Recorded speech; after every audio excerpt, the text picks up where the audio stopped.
Welcome to Dialogue. The U.S. Department of Justice has released millions of pages of documents related to the Jeffrey Epstein investigation following years of public pressure and a new federal transparency law.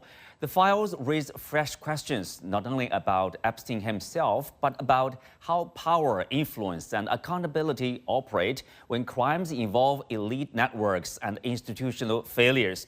So what have these disclosures really revealed? What did it take so long for the information to come out? And after all these years, what consequences, if any, should follow? Join us for our live discussion today from Beijing. I'm Xu Qinduo.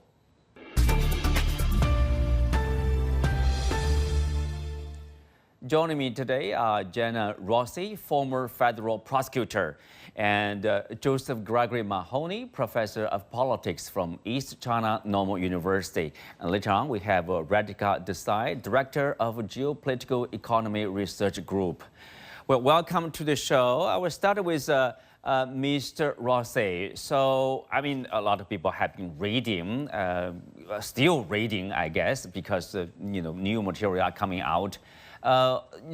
Through news coverage on social media or traditional media. So I wonder, what's your take after reading through those emails, stories? What I gather from the latest batch of documents that have been sent to the public is that the state prosecution was an incredibly good plea deal for Mr. Epstein. At the same time, the state was investigating Mr. Epstein. This is in 2007. The United States Attorney's Office in Miami had already drafted a 50-page indictment with 60 counts alleging conspirators besides Epstein and Ghislaine Maxwell. They have redacted that document and whited out and redacted the other conspirators in the draft federal indictment. That's point one. Point two, I'm going to give the U.S. Department of Justice a little bit of slack here. The amount of documents that they're reviewing is twice as high as the Eiffel Tower in Paris. That's a lot of documents. Millions of documents. It takes time, so that they're taking, deliberate process to go through all these documents. It doesn't shock me. What does shock me is they are whiting out, redacting names of persons who are being investigated or had been investigated, all men, and they inadvertently released names of victims. And they weren't supposed to. So it's sort of the gang that can't shoot straight. Some people say it's a clown show. So the Department of Justice has made mistakes in their disclosure. And the third point I want to make is this. They are redacting, whiting out information that they should not be whiting out and redacting. That troubles me greatly, because when Congress passed its bill back in late 2025, they wanted full and fair disclosure, and you had exceptions for ongoing investigations or national security. These changes, these redactions, these whiteouts are not under any of those exceptions. That troubles me a lot. Okay, lack of transparency to a certain degree. And Professor Mahoney, beyond legal, the law and the practice by DOJ, as an individual, many people express shock, and they would say they are alarmed with the details which are horrific and criminal. Do you have a similar experience? Well, I work in political science, and I've been looking at and studying the Trump administration since his first term. So I don't think that shock is something and I also, worked in the government when Clinton was president. So maybe I'm a little bit cynical, but I think, in fact, many people the world over were already pretty cynical about how Western elites conduct themselves politically, economically, morally, and so on. So it's not really surprising. But I will say, from a personal perspective, that this release has reminded me of two things. The first is, as a young boy, growing up in Alabama, I read a pocket biography of the American Revolutionary War hero, John Paul Jones, and it left an impression on me. And later, in the mid-90s, when I was working for the U.S. government during the Clinton administration, I read a Pulitzer Prize-winning biography on Jones, which illustrated the tremendous struggles he faced as one of the few and perhaps only competent naval captains in the U.S. Navy, or what was the precursor to the U.S. Navy, given the tremendous corruption of the American Continental Congress. And I was horrified to learn that this terrible corruption that I was witnessing then in my own work in Washington was nothing new, but had always been part of the system, even when the system was in its absolute infancy. The second is, as an academic who was bought out and blacklisted in the U.S. and settled into political exile in China, I was not surprised to find people like left-wing hero Noam Chomsky not only rubbing shoulders with people like Epstein or right-wing hero Bannon, but representing values completely at odds with those generally ascribed to him, suggesting the American left and right are complicit adversaries in public while colluding with each other privately, insomuch as both are elites benefiting from the same system. Now, this, I believe, exposes what many perceive to be the hypocrisy of the American system, which more often than not provides a dramatic performance of democracy, but is in fact a system of elite manipulation of the masses. So it's not about the Democrats or the Republicans, or the left or the right. It's really about, some people would say it's evil and good versus good. I would be sympathetic to such an interpretation. Mm-hmm. Radhika, people would say, this is really about, if you look at the email, it's really about exploitation or sex abuse of underage girls, all young ladies there. Many people are concerned about the protection of children, the protection of women. And your take there? Absolutely. So first of all, let me say that it has long been a symbol of power that you can be sexually uninhibited, sexually permitted to do whatever you like, even though it transgresses norms, it transgresses laws, etc. And so that's what we are seeing in this elite. But I would say that while, of course, all the young women who have been, and for that matter, I believe somebody mentioned that there were boys as well. But anyway, all the young people who have been sexually exploited in this way deserve justice. They are not getting it. So the federal prosecutor we were talking to just now mentioned that the redactions are a little bit haphazard. But what we do see is that the redactions have often leaving in the names and identities of the victims. So they're not serving the victims very well at all.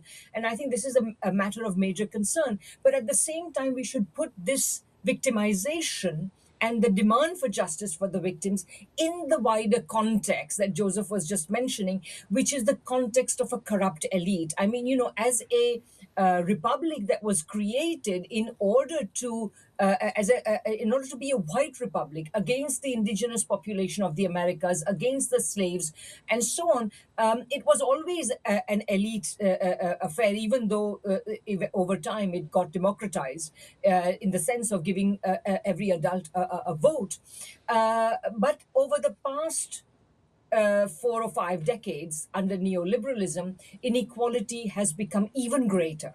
And therefore, the elites who are buying the democracy in the best democracy money can buy are even richer today, and their corruption is that much worse, that much bigger, and that much, and I think its effects on state policy. We already have instances of these people who are probably in this circle manipulating laws relating to the economy, finance, but there's also connections being discovered to Israel. For all the harping about Russiagate, what we are seeing is a network of influence that Israel has penetrated. Well, that's what's really happening right now, I guess. So, Mr. Rossi, as you are a former prosecutor.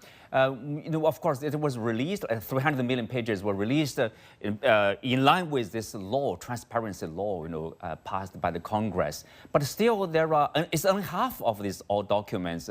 What about the other half? If they are held, and does that meet the requirement of being transparent? I would say no. I mentioned that the documents stack up to 2 Eiffel Towers. So they've gotten rid of 1 Eiffel Tower. They got one to go. But I do have to say this. The professor brought up history. The Department of Justice was established in 1870 under President Grant.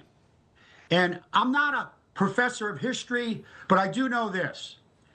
This is the most political attorney general and deputy attorney general we have ever had. And I'm even including John Mitchell under Nixon. These are two former criminal defense attorneys of President Trump. And there is no wall. There's almost a symbiotic relationship between the politics of the White House and the machinations of the Department of Justice. So to get the transparency, the American public wants transparency, but given that the two defense attorneys who run the department and are hand in glove with the president, they don't have any confidence that the other Eiffel Tower is going to be any more transparent or less transparent than the first Eiffel Tower that was produced. Here's the thing that bothers me greatly. It appears that they are trying to protect Donald Trump, whose name is littered in both Eiffel Towers. I can guarantee that. And they are desperately trying to mitigate or make less severe his involvement with Jeffrey Epstein, who in the 1990s was probably Donald Trump's best friend. And Todd Blanche, the Deputy Attorney General, I think 2 days ago said, there's nothing wrong with having partied with Jeffrey Epstein. Well, that scares the living heck out of me that second Eiffel Tower probably has more information that connects the two. Okay, that's a good point, Mr. Rossi there. But the Deputy Attorney General, Todd Blanche, claimed, the partial release fulfills the law, seeming to close the book on the whole case. That's it. Do you agree? Do American people agree? That's the end of the story? Right now. I got to address that right now. He is absolutely categorically wrong when he said that his first Eiffel Tower production of documents complies with the law. It does not. One, he divulged victims' names. Two, they whited out and redacted information that should have been disclosed. Three, they should have provided to the public that draft indictment, which lists the other conspirators, which are probably men. And they were protecting the men who were involved in this horrendous sex trafficking operation that was going on for decades. Exactly, for decades. I mean, sex trafficking involving young ladies and underage girls. Professor Mahoney, of course, President Trump, during a press conference, he said that, there's nothing about me. So it's time to move on from Epstein files. Let's get on something else. Do you agree? No, let me follow up on some of the points that Gene was making. It's not just that the DOJ, the Department of Justice, has been so heavily politicized. The FBI has also been heavily politicized. Even the National Archives, with Marco Rubio heading the National Records, has been heavily politicized. And of course, Congress has not lived up to its constitutional mandate of curtailing executive excesses.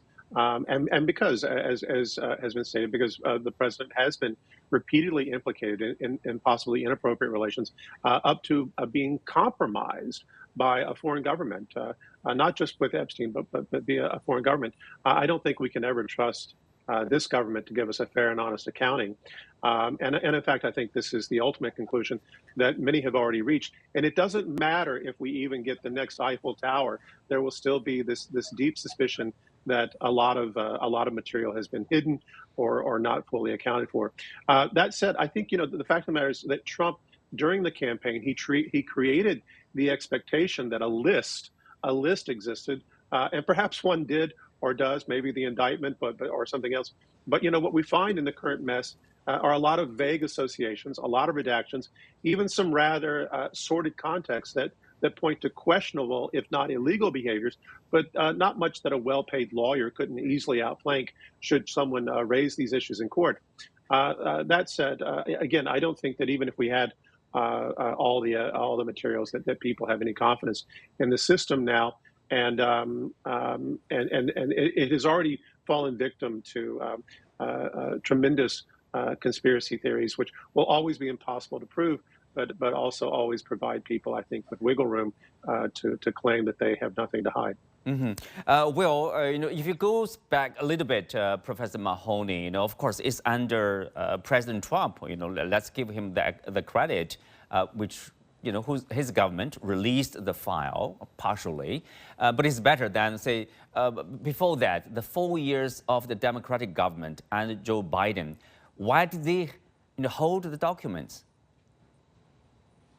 It's a good question, and maybe we'll have some answers provided when the Clintons come to testify.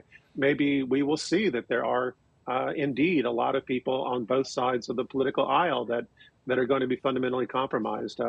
I don't understand why we didn't see the Biden administration taking a more active stance. I think that there was a broad expectation that we would see a more effective prosecution of Donald Trump for a number of the crimes that were associated with his first term in office.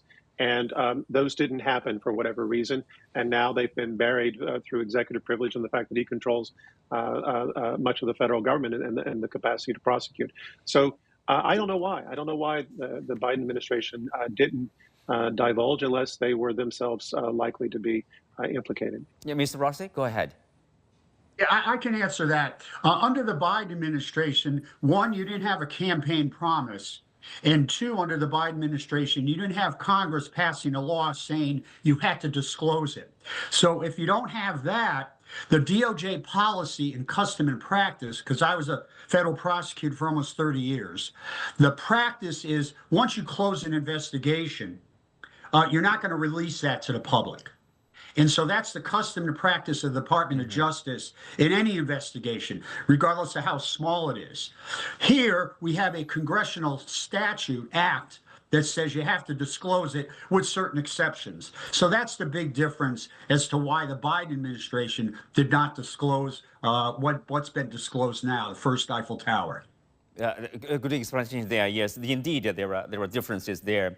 Radhika, but at the end of the day, people are asking for, say, accountability and justice. If you look at some of the email, we can't prove it's absolutely true, but it raises serious questions. And you want to have an investigation, you want to see the results. For example, there are, it appeared to be Epstein and his girlfriend Maxwell. They appeared to have buried 2 foreign girls who were strangled to death during rough fetish sex. And people would ask, what are their names? How were they killed and who killed them? And those responsible, in general, in the normal situation, there will be an investigation, there will be answers. But do you think there will be answers in this case? I think that in this case, this case has been a political football. This case has been a political football all the way through, and it will remain that, so that it will be used politically by the two parties against one another to the extent possible. I think that Biden did not disclose or release documents earlier because basically a lot of people connected with the upper reaches of the Democratic Party are being implicated, would have been implicated. We don't know what's behind those raid actions and so on. The very fact that Trump had to make the campaign promise to release these files shows you how much support there is to release that files, because Trump is willing to promise anything in order to get elected, and this is one of those promises. So that's what he did, and so we are now in this kind of very complex situation. But I suspect that justice for the victims, those who are dead, those who have been abused, those who have committed suicide, I think that's going to be a long way away, if at all they will get anything, because this involves extremely rich and powerful people, the very top of American society. And I just don't think, unless there is a massive, fundamental change in the political forces that rule the United States, that you will see justice. Mr. Rossi? Well, I just want to say this. I follow up to that comment. If the elections this November change the dynamics of the House and Senate, so the Democrats control the House and possibly the Senate. You were going to see multiple oversight hearings about why the government hasn't acted. You brought up a good point. If there's an allegation that one or two victims of this horrendous sex trafficking scheme had to be buried because they died during the crime, there's no statute of limitations on sex trafficking that results in murder. So they could open up an investigation under the federal laws and even the state laws if there was a death resulting from the sex trafficking. There would be no statute of limitations to present that prosecution. Yeah, Mr. Rossi, well said. Most people, when they read part of the documents, because it's too long, too many of them, they would say there are a lot of doubts. At a certain point, you want to know more about that, and they think that guarantees some investigation from the Judicial Department to continue to invest, to provide answer to the public. But the DOJ obviously said that, they would stop the investigation, and that's the end of the story. Do you think there's any investigation going on or could continue under the Trump administration now? No chance. No chance. Once they distribute and disclose that second Eiffel Tower of documents, they're going to wash their hands of it and say, Congress, we complied with the law, now shut up.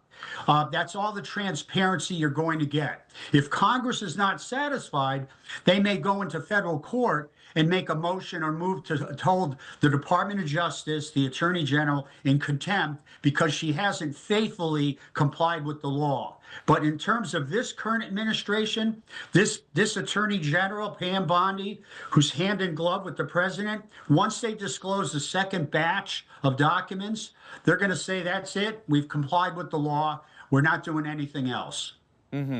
Professor Mahoney, the U.S. government, as we all know, they tend to preach to other governments, the rest of the world, how important it is for the rule of law to overwhelm in any governments. What about the rule of law? Well, that's a big question because it's not just the rule of law that we have domestically now that's being challenged by excessive ICE policies, but also the fact that the U.S. president has said that he's above international law. I think that this is why we're seeing this tremendous turn, not only in countries like Canada, but in Europe, where people are saying, wait a minute, we were riding with this guy for better or worse under the rubric of shared values, but maybe there were no shared values after all, or maybe we can no longer stand to be associated so directly, so transparently with such moral degradation. So I think that there is a tremendous sense of distrust in the legal and political system right now in the United States. I think we will look back on this episode as another key turning point in the loss of faith in the system, not only by the American people, but by the rest of the people around the world. So are you saying that justice will not be done, basically? I don't think it will be done. I think that you'll see some elements of justice. We've seen Maxwell prosecuted. We saw Epstein and Brunel commit suicide. We may see someone like Steve Tisch, who's the co-owner of the NFL team, the New York Giants, being investigated by the NFL. That's been suggested by the NFL commissioner that will happen, and he may get the former Prince Andrew treatment and be diminished or forced to sell his stake, or it may open the door to other forms of consequences. But I don't think we can expect to see sort of the wholesale accountability or justice that I think that the victims and indeed the public deserve. Well, Radhika, what would you say about the political impact on the U.S. Politics, the system, the elections, for example?